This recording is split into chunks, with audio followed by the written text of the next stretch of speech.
Hello everyone! I'm so excited to have you here today to see what I'm up to. I'm going to take you on a behind the scenes tour of my workshop where I do pressure cast sculptures. But before we go in, I have to warn you, this is not exactly the most aesthetically looking workshop, but I'm gonna work on it later, and yeah, it's teeny tiny and a bit messy, but hey, it serves the purpose, I guess. This is where I come to embrace the imperfection, reminding myself that waiting for the perfect conditions is just another excuse to keep us from creating something truly beautiful. Okay, so while I equip myself for the work ahead, let me get you an idea of what's going on here. My boyfriend is a very talented 3D artist. That's his full-time job. He also established this small side business of producing high-quality pressure cast sculptures, which I now help him run. So he would basically design and model the creatures in 3D software, then print it on the 3D printer. And after that, I take over. I would make a silicone mold for it and start producing resin copies for the people who would order it through our shop. And this is what you're gonna see today, because I already have all the molds for today's orders. As you can see, there's gonna be 3 sculptures today. It's Found Girl, Fiery, and Nyx.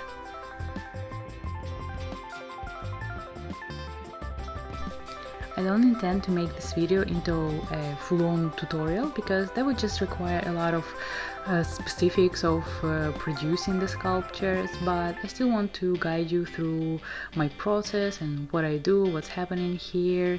So what I'm doing here is preparing the molds so that the sculptures come out of them easily and without being stuck or damaging the molds.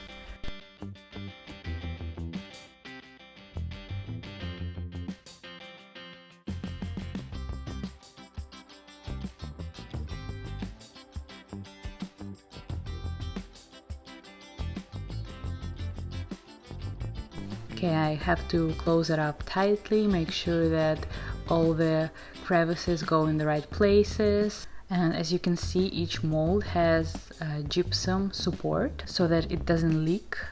I'd have to secure it again with duct tape and secure like a lot.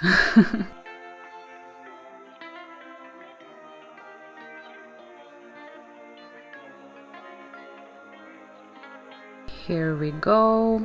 Then I will mix part A and part B. It's approximately 60 to 40%.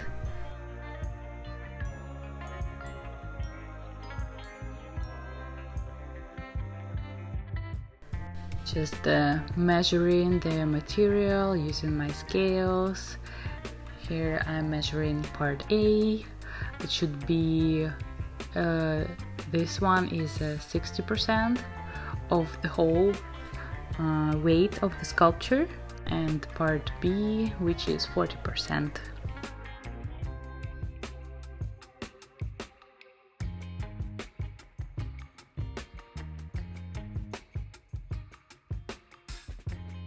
Then I would put them both into the degassing chamber to release all the bubbles, all the air stuck inside the material, because you don't want your sculpture to be bubbly, right?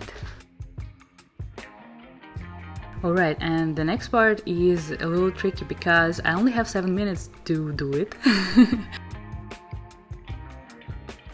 So when I take out both of my parts, I need to mix them together. I have only 7 minutes to do so because the resin begins to harden, right? So I would set up my timer, I would start mixing up 2 parts and slowly pouring it into my mold.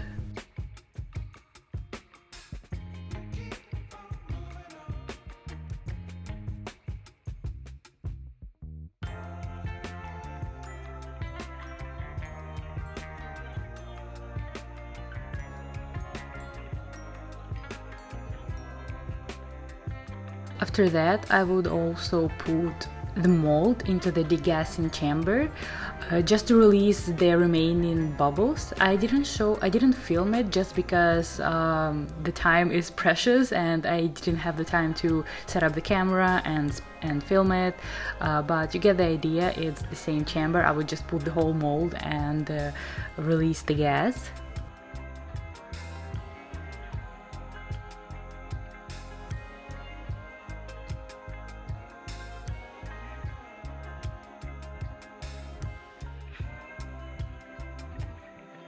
And after that I would put it into my big pressure chamber.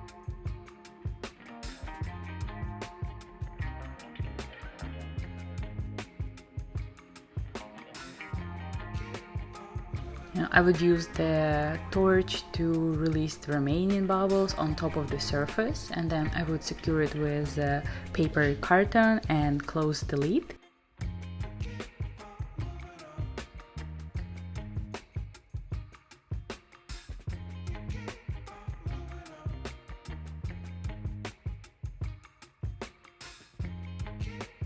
And then I have another machine that that builds up the pressure. It's in my garage because it's enormous and it makes a lot of noise. So this tube that you see is just from the garage, from that machine. I'll show you sometime, but it's nothing fascinating, just the pressure building. And once that is done, I would set my timer for 20 minutes for when I should release the pressure. So yeah, happy dance. But not to waste any time, while I wait for another sculptures to be made, I would make my preparations for the next one. And the first one is ready. It's time to take it out and do some cleanup.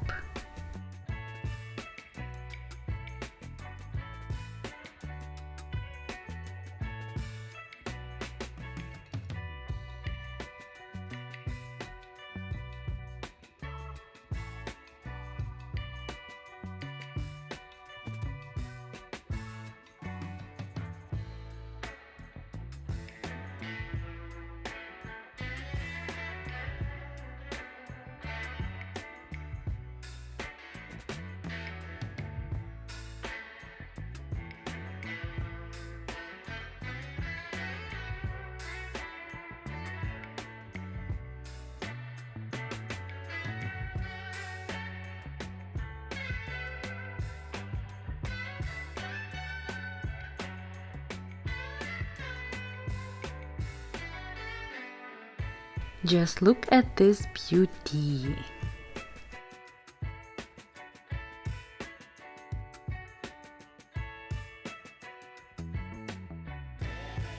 On to the next one. So with these sculptures I kind of have a love-hate situation because, as you can see, it doesn't fit into the degassing chamber, so I have to use the bigger one, which I hate because it builds up pressure so slowly and I have to use like some additional supports on the bottom for it. Okay, so the second one is ready as well, but I can see that it probably leaked a little bit, so that I need to add a little bit of resin on top. I would just mix the part A and part B and just pour it on top. Okay, so fast forward and the third sculpture is ready, and the same thing happened to it as well, where I needed to put an extra layer of resin on top. And now it's time to open the mold and see what we got. And as I expected, it did leak, but it leaked so much I didn't expect it to be so much. Now I have to figure out a way to fix it because the resin got into all the crevices around the gypsum and the mold, so now I'm not able to even open it up, and yeah, I guess I messed up. The second one leaked as well, but not so much that I couldn't open it. And yeah, while I was cleaning up the third sculpture, my crisis manager has arrived and helped me open the second one, and we got to save it, so yay! Okay, now that our sculptures are saved, I have to do some minor cosmetic cleanup just to remove unnecessary parts that got cast. And here's the final result. Just look at those mythical beauties.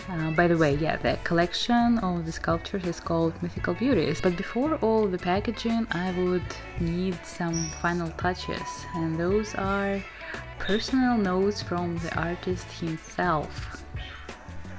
He handwrites all his notes and he would sign on the back of the sculpture, and I think it's just nice to have this personable approach to your business.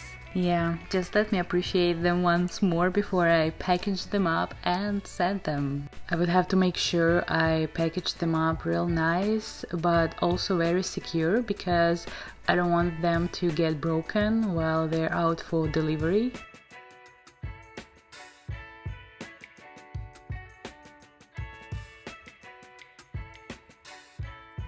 Well, that's it for today. Thank you for joining me today in my workshop. I hope you enjoyed it. I had fun filming it and showing you all the process behind it. Bye bye!